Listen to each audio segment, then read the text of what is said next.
Personalization stage on this device, real quick, and I'll show you a couple of things that the user can do as a result of how this device was issued. Okay. Then I'll go back and I'll show you how we got the device to where it was. Okay. So you've probably seen this kind of thing many times before. It's simply a personalization. I've got the email, the password from the initial password from the email here. I'll put it in. And then I'll enter my new password.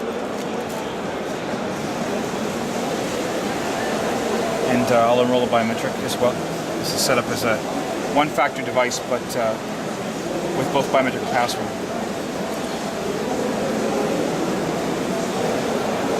One swipe, two swipes, three swipes. I have to roll a couple fingers, as the UI is saying, so I'll just roll a second finger. It's all probably fairly familiar.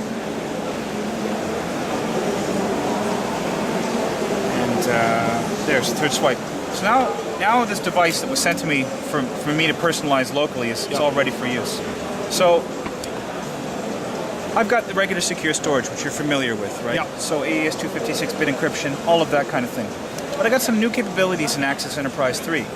One of the main ones is how we're allowing people to have better control over their digital identities. In this case, the Manage Digital Identities page lets me take a look at what's actually on my device. I can see certificates that are on the device. Okay. Now, the cool thing is that these certificates are already there. This device got issued by my administrator, and it showed up with these certificates, an encryption and signing cert, and a smart card logon cert. So I'm just going to hop back. It's also showed up with an RSA security token on it. So I can take a look and see, and sure enough, I've got an RSA security token. I'll hop back. The reason that the administrator put those things on, obviously, let me encrypt email, let me sign on to Windows, but I have some applications that he's configured as well. Again, centrally, before this device was ever given to me. One of them is a Citrix logon using an RSA security token. I'll have an instruction sheet where users will be given some instructions. Pick the token you use, enter your regular Windows domain credentials that you would normally enter when you log on to the website to get into Citrix. Click Next. The token choice is written to the device. The credentials are written to the device, of course, as usual, encrypted with AES 256. I'll exit out of there. Now, if I went to any machine, and same as always, don't install any software, no driver, no middleware. As you know, once you authenticate, you get the software and you get this icon. The menu in this for this tray icon is now configurable in a GUI with different items, sub-menus. You can turn on or off items if the user is authenticated or not authenticated, if the device has been fully issued or not fully issued. And you can configure them to point at applications in a standard place on the PC's hard drive or on the read-only partition on the device. This device has actually been set up, again in a graphical UI, to be given a Windows client and a Mac client, some web page memorization, and a Mozilla Firefox portable browser. When I click the remote access login entry, again, no software installed on the machine, the Firefox browser is actually loaded off of the device. It's coming off, as you can see. So it comes off the device, loads up. The URL for my Citrix presentation server that I need to access remotely shows up. My RSA username and token passcode end up in the fields. Don't worry about the dialog, I just don't have an HTTPS connection. So normally that wouldn't show up. It logs me in automatically, goes to the Citrix login page, fills in my domain credentials for Citrix, and when that's done, I'm in Citrix. So the device gets delivered to the user within 10 minutes. It's fully enrolled for the user. They can sign and encrypt email. They can log into this VPN. They've got certificates, an RSA security token they can use for anything. Now, the great thing about this is that it's almost no harder than the old way of doing things in Access Enterprise. We'll run the manager. Again, the manager doesn't need to be on this machine. There's 3 steps as usual, or 2 steps you're familiar with, which would be the device initialization and issuance, to getting the software onto the device, and actually issuing the device to a user. And there's a new user credential step that of course, each of these is optional. I'll perform all three. I'll go into Manage Devices. Since we just used this exact same device, I'll erase the device.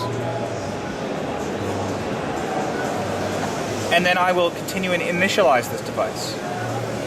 I can pick a profile, again as usual, but in this profile, unlike before, is a portable software image built with the portable content file. I can still point to the directory as I did before, but this GUI application, which it's kind of boring, I don't have to show you. If you want to see it, I can show it to you. You can set up everything you want. You can set up the menu, you can set up which files you're going to use, you can set up web pages, all that kind of stuff is stored in there. Plus, of course, in this file, we're talking about both the Mac client and the Windows client and the portable Mozilla browser. So it's tens of megabytes, and there's, of course, some other configuration that needs to be done. This will take a couple of moments. Of course, you can set up multiple PCF files. You can associate them with different profiles. You don't have to... you can use them differently across devices and across users as you want. And you can edit existing PCF files as well. And copy them and make variants of them, that sort of thing. So, all initialized. We'll now issue the device to the user. We've got choices of user self-personalization, which is what I showed before. We can do a face-to-face personalization where the user comes in and shows up. We still allow multiple users on a device. In 3.0 and actually in 2.4, which you may or may not have seen, there are new password policies allowing structure policies for length, numbers of particular special characters, usage policies such as how many times can they reuse old passwords, how often do they change them, and there's still a retry limit, of course. One of the nice things with the retry limit is we can deal with it with the data recovery mode. We can allow the administrator to recover the device after a retry blockage, or all the keys can be wiped and the device can be completely secure. It's a convenience and security trade-off. We can set one-factor or indeed two-factor authentication, biometric and password in here. We've also got the new ability to put certificates and secure ID tokens on the device as well. And again, I can pick any profile I want. This is the one we were using earlier. Same as before, there's still no requirement to have a server. We'll click Find. We will pick up a user right out of the directory, and we will issue the device to the user.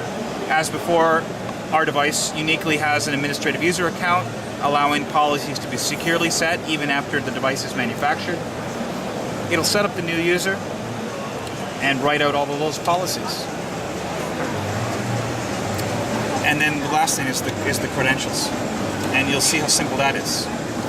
So obviously the partition's been created, private partition window appears, notification email sent to the user, same as before with the initial password. I'm going to copy this initial password just for my next demo. I usually start with the user side. Save that off. Now, optionally, I can issue credentials to the user. I'll do it here. Again, no extra server needed. I can talk directly to the CA for this encryption and signing cert and the smart card user cert, and I can talk directly to the RSA ACE server for the secure ID token. I click Next, it goes off and gets all of this data. In the case of the certificates, if I need to, for like a signing cert, I do onboard key gen. Okay. If the keys are going to be generated at the CA because they need to be escrowed, we can do that as well. Okay. The secure ID token, we go off and grab that, we put it entirely on the device. It doesn't go on the laptop at all. Most time, every other time with every other product, you'll always see the soft token going on the PC. Here it's fully portable between machines. RSA is kind of surprised we were able to do this. They don't know how we did it yet. The great thing with this is I can do this now, and when I click Finish, the device is ready to use for the whole client demo we just saw. It takes about 5 minutes or so.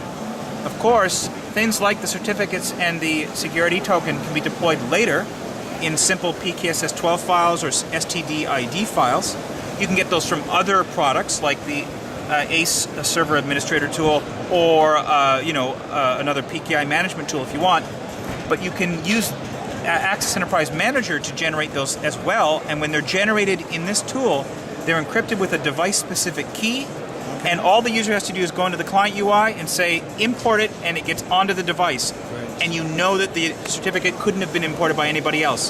There's no password to guess or anything. It's a device-specific key that only this device and the admin database knows. Anyway, that's the major set of new features in Access Enterprise 3.0, really around things like certificates and RSA security tokens. We have a bunch of changes to the UI to make it a bit more logical. The min UI is resizable now. Scroll bars appear if it gets too small. It makes it a lot simpler to use, and other things are cleaned up in the client UI as well.